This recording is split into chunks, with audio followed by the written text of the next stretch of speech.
మీరు ఎందుకు అక్కడ ఉండి ఫైట్ చేయలేకపోయారు? ఎందుకు మీరు బయటకు వచ్చి అలిగేషన్స్ వేస్తున్నారు? అంటే అవసర రీత్యా మీరు అక్కడ ఉన్నట్టే కదా ఇప్పుడు. ఏ అవసరం రీత్యా అండి? అంటే మీకు కావాల్సిన పొజిషన్స్ కోసం. మీకు తెలియదే కాదు, నేను చెప్పేదేనండి. నేను జాయిన్ అయిన 3వ నెలలోనే రాజీనామా చేసి లెటర్ ఇచ్చేసాను. నాకు తెలుసా మీకు? ఇది ఎవరికైనా తెలుసా? ఎవడైనా న్యూస్ వాళ్ళకి తెలుసా? ఎందుకు నా మీద ఒక అమ్మాయి ఎలిగేషన్ ఇస్తుంటే అదేం మాట్లాడుతుంది దాని గురించి అడిగారా మీరు? ఇప్పుడు ఇంత సిన్సియర్గా మీరు ఏదో పొజిషన్ల గురించి అడుగుతున్నాం అంటే ఎందుకు ప్రూవ్ చేసుకోలేదు అక్కడ? మీరు అడగగలిగారా అన్న? నేను అడిగాను. ఒక లీడర్ మిమ్మల్ని తప్పు జరిగిందా ఒప్పు జరిగిందా అని కనుక్కోలేదని బాధపడుతున్నారు. మీ బాధ వెనక నిజ నిర్ధారణ అక్కడ ఉండే ఎందుకు ప్రూవ్ చేసుకోలేకపోయారు? ప్రూవ్ చేస్తారు? ఇక్కడ ఎవడున్నాడండి అక్కడ ప్రూవ్ చేయడానికి? నా వెనకాల కొండంత అండన్నా ఉండాలి, లేకపోతే రెడ్డి క్యాస్ట్ అన్నా ఉండాలి. అంతే. లేదు నాకు. నేను కాపు, వెస్ట్ గోదావరి, బార్న్, తాడేపల్లిగూడెం. ఎందుకు రెడ్డి ముద్ర వేస్తున్నారు? రెడ్డిలు కాకుండా మిగతా చాలా మంది, చాలా మంది మిగతా ఇతర కులస్తులు ఎవరు లేరు? ఎవరు ఉన్నారండి అక్కడ చెప్పండి? రెడ్లు అంటే అద్భుతం. ఓకే. ఇప్పుడు మీకు ఎస్విబిసి గురించి అసలు మీకు తెలియదు. కింద అలిపిరిలో ఉంటుంది ఒక చిన్న ఆఫీసు, పైన కొండ మీద ఉండేది తిరుమల తిరుపతి దేవస్థానం. అక్కడ జరిగే తప్పులకి దీంట్లో అసలు ఇంత ఏమంటారు, ఇసుక రేణు అంత కూడా ఉంటుంది ఇక్కడ. అదే ఎస్విబిసి ఆఫీసులో బ్రహ్మోత్సవాలు జరుగుతున్నప్పుడు పైన గరుడ సేవ, కింద కాంత సేవ అని చెప్పి గతంలో జరిగింది. ఈనాడులో హెడ్డింగ్లతో పాటు వచ్చినాయి. అంతకుముందు ఒక సీఈఓని కూడా ఇలాంటి మ్యానిపులేట్ చేసి బయటికి తోసారు. అలాగే ఇంకొక ఎంప్లాయర్స్ని బయటికి తోసారు. వీళ్ళు ఎస్విబిసిలో పనులు చేసుకునే వాళ్ళందరూ ఎన్ని రకాల గొడవలు పడి అవన్నీ భజనల రూపంలో మార్చుకొని కొంతమంది ఉన్నారు అక్కడ. మనం ఎమడలేము, పొసగలేము అని చెప్పి నేను 3వ నెలలోనే ఎవరెవరైతే ఉన్నారో వాళ్ళ పేర్లన్నీ రాసి తీసుకెళ్ళి నేను అక్కడ అప్లై చేస్తే ఇంకో 3 నెలలు ఉండండి అన్నారు. ఉండకుండా అప్పుడే వెళ్ళిపోయి ఉంటే నాకు ఈ పెంట ఉండేది కాదు. అనిపించిందా ఎప్పుడైనా బాధపడిన సందర్భం? నేను బాధపడలేదండి. నేను ఒకటే హ్యాపీగా ఫీల్ అవుతాను. నేను 4 నెలలు వెంకటేశ్వర స్వామి ఎదురుగుండా కూర్చున్నాను. ఇదే స్వామి నేను ఇక్కడ కూర్చుని రోజు. అది ప్రపంచంలో ఎంత పెద్ద కోటేశ్వరుడు కూడా దక్కదు. అది అంత గంటల కూర్చుని అదృష్టం ఎక్కడ ఉంటుందండి అది? సరే అని చెప్పి నేను బయటకు వచ్చాము. అక్కడ ఉన్న ప్రధాన పూజారులు కూడా చెప్పారు, స్వామి లీలలో అద్భుతం, ఆయన దగ్గర ఉండటమే నీ అదృష్టం. ఇక్కడ ఉండి నువ్వు ఇలాగ ఉండుంటే ఒకవేళ నిన్ను చంపేవారేమో. ఇక్కడ తప్పు జరుగుతుందండి అని చెప్పకూడదు మనం. అంటే నిత్య సేవల్లో భాగమై 4 గంటలు మీరు స్వామివారి ఎదురుగా కూర్చోవాల్సిన భాగ్యం మీకు దక్కిన పరిస్థితుల్లో మీ విషయంలో నిజం కాదు, ఒక అపవాదు నా మీద వచ్చింది అనుకున్నప్పుడు సాక్షాత్తు వెంకటేశ్వర స్వామి కూడా రక్షించలేకపోయాడే నన్ను అనే బాధ ఎప్పుడు మీకు? పెద్ద మాటలు ఆ స్వామి మీద పెట్టకండి. ఇంకా దరిద్రులు చాలా మంది ఉన్నారు.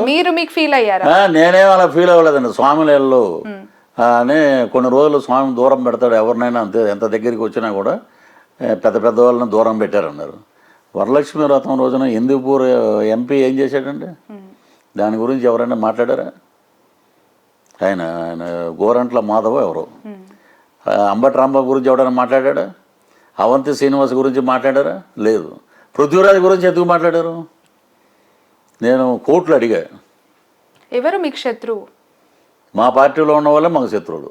నా ఎదుగుదల చూసి ఏడిచేవాడే శత్రువు. నా వెనకాల ఉన్నప్పుడు ఎస్విబిసి అని చెప్పి నేను ఎక్కడి నుంచో ఎయిర్పోర్ట్ నుంచి ఇంటికి రాగానే ఒక 20-30 మంది ఇంటి దగ్గర వెయిటింగు. అన్నా రాత్రి కల్లోకి వస్తే నువ్వే వెంకటేశ్వరంలా కనపడ్డావన్నా, అసలు నిన్ను చూడలేవన్నా. ఇంకొక ఆమె అయితే అన్నయ్య నువ్వు అసలు నిజంగా రామారావు గారి తర్వాత నువ్వే నాకు అన్నయ్యలా కనపడ్డావు అని చెప్పేసి మళ్ళీ చైర్మన్ గారి దగ్గర ఆయన మొత్తం పేరంతా ఆయనకి వెళ్ళిపోతుందండి అని చెప్పి అక్కడ చెప్పిన వాళ్ళు చాలామంది ఉన్నారు. పేర్లు చెప్పొచ్చు. పేర్లు ఎందుకు చెప్తానండి? ఎదవల గురించి మనం పేర్లు కూడా చెప్పాలా? చెప్పండి. రైట్. పృథ్వీ గారు దాదాపు 110 సినిమాల వరకు సినిమాలో చేశారు. సీనియర్ మోస్ట్ ఆర్టిస్ట్ పృథ్వీ గారు అంటే 30 ఇయర్స్ అంటే పృథ్వీ గారు లాగా ఒక ముద్ర ఉంది మీ పైన. మీరు జర్నీ స్టార్ట్ చేసినప్పుడు ఆ సినిమా అవకాశాల కోసం తిరుగుతూ ఉన్న పరిస్థితుల్ని ఒక్కసారి గుర్తు చేసుకుంటే ఎలా జరిగింది సినిమా ఇండస్ట్రీలో మీ ట్రావెలింగ్ ఎవ్రీథింగ్? ఇదే రోడ్లో అప్పుడు ఎంత ఉండే కదండి, అక్కడక్కడ చిన్న బళ్ళు ఉండే. ఇక్కడే రోడ్డు మీదకి వచ్చి బైక్ పక్కన పెట్టి టిఫిన్ చేసి ఆఫీసుల చుట్టూ తిరగటం, దాంట్లో ఒక బ్రష్ అది పెట్టుకుని తలదూకోవటం, వెళ్ళటం, కనపడటం, రావటం. అదే ఎవరు చేసే పని అదే. ఆర్టిస్ట్ అన్నాక వెళ్ళి అందరినీ కలవాలి. నాకేంటంటే కొంచెం వెసులుబాటు అంటే మా ప్రభాకర్ రెడ్డి గారు ఉండేవారు. ఆయన నాకు గాడ్ ఫాదర్ లాగా. ఆయన ఇంట్రడ్యూస్ చేశారు నన్ను. చెన్నైలో ఉంటే నేను జాబ్ చేసుకున్నాను, తీసుకొచ్చి ఇంట్రడ్యూస్ చేశారు.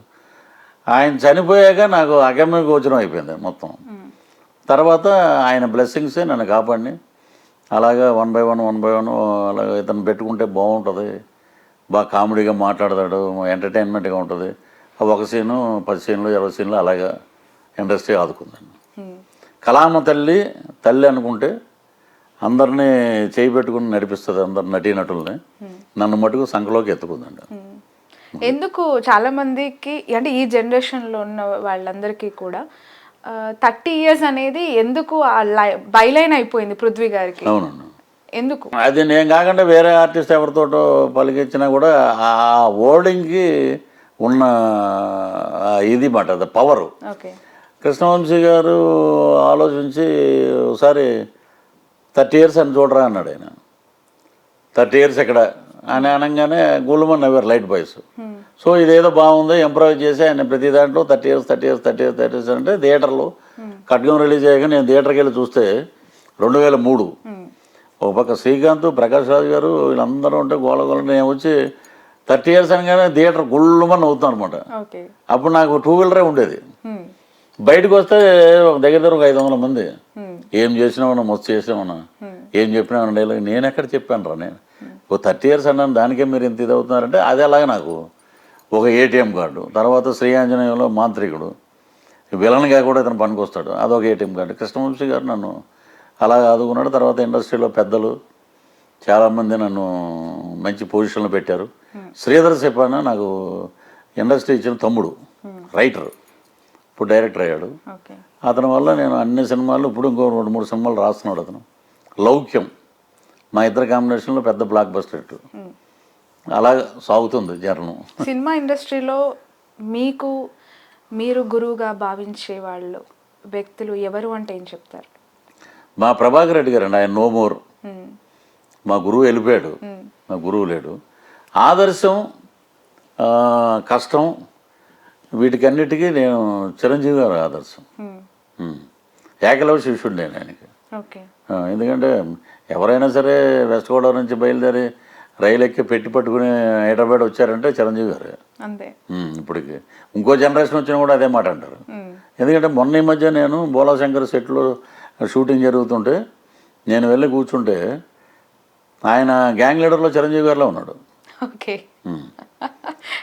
ఎక్కడ తగ్గలేదు, అలాగే ఉన్నాడు ఆయన. ఆ డైలాగ్ కానీ ఆ డ్యాన్స్ కానీ చూసి ఆయన క్రమశిక్షణ, ఆయన హార్డ్ వర్క్, ఆయన సిస్టమేటిక్గా ఉండటం, ఎక్కడ ఎవరితోటి కాంట్రవర్సీలు ఉండవు, 10 మంది బాగుండాలని కోరుకునే వ్యక్తి మెగాస్టార్. ట్రంక్ పెట్ట పట్టుకొని ఆయన సినిమాలు చూస్తూ రైలు ఎక్కేసి వచ్చేస్తారు చాలా మంది అని అంటున్నారు. అలా ఎక్కొచ్చిన వాళ్ళు రియల్గా ఆయనను చూసిన తర్వాత ఒక్కసారిగా ఏమనిపిస్తూ ఉంటుంది? ఒక హీరో అనే వ్యక్తిని మనం రియల్ 2 షేడ్స్లో చూసినప్పుడు వాట్ వాస్ దోర్ డిఫరెన్సియేషన్ ఏం చెప్తారు? నేను అలాగే పెట్టి పట్టుకు వచ్చాను. బట్ ట్రంక్ పెట్టి కదండి, ఏదో ఒక పెట్టి పట్టుకుని వచ్చాను. గరాణ 3 షూటింగ్ జరుగుతుంది అప్పుడు, ఫైట్. ఆ ఫైట్ దూరం నుంచి ఫైట్ చూసేవాడు అనమాట. మనం అభిమానించే మెగాస్టార్ ఆయన ఫైట్. అది చూసి ఏం మాట్లాడాలో అక్కడికి వెళ్ళలేం మనం దగ్గరికి, మనం ఎవరికి తెలియదు, తోసేసేవారు జనం. అలాంటి వ్యక్తితోటి ఇంటికి వెళ్ళి ఆయన నా బర్త్డేకి ఆయన బ్లెస్సింగ్స్ ఇచ్చి ఆయన గట్టి కౌలించుకున్నప్పుడు కూడా ఆయనతోటి ఇదే మాట చెప్పాను. ఆయన మెట్ల నుంచి దిగి వస్తుంటే మామూలుగా వైట్ ప్యాంటు వైట్ షర్ట్లో వస్తున్నారు. ఇంత మెగాస్టార్ ఎంత సింపుల్గా ఉన్నాడు ఏంటి ఆయన, నిజంగా హ్యాట్స్ ఆఫ్ అండి ఆయనకి. ఆ ఇది ఇంకెవరికి రాదు అది. అన్ని సంవత్సరాల క్రితం చూసిన మెగాస్టార్కి ఇప్పుడు భోలా శంకర్లో రీసెంట్గా చూస్తానని చెప్పిన, ఎక్కడైనా వ్యత్యాసాలు కనిపించాయా? ఏజ్ రీత్యా అవ్వచ్చు, అనుభవం రీత్యా అవ్వచ్చు, మాట తీరు, హావభావాలు, ఇవన్నీ రూపంలో మీరు చూసినప్పుడు? ఏమి లేవండి, మామూలుగా ఒక సినిమా చేసిన హీరోకే 100 రకాలు మీరు చెప్పినట్టు అన్నీ వస్తాయి. ఒక సినిమా చేసాడు అనుకోండి, అదేదో ప్రేక్షకులు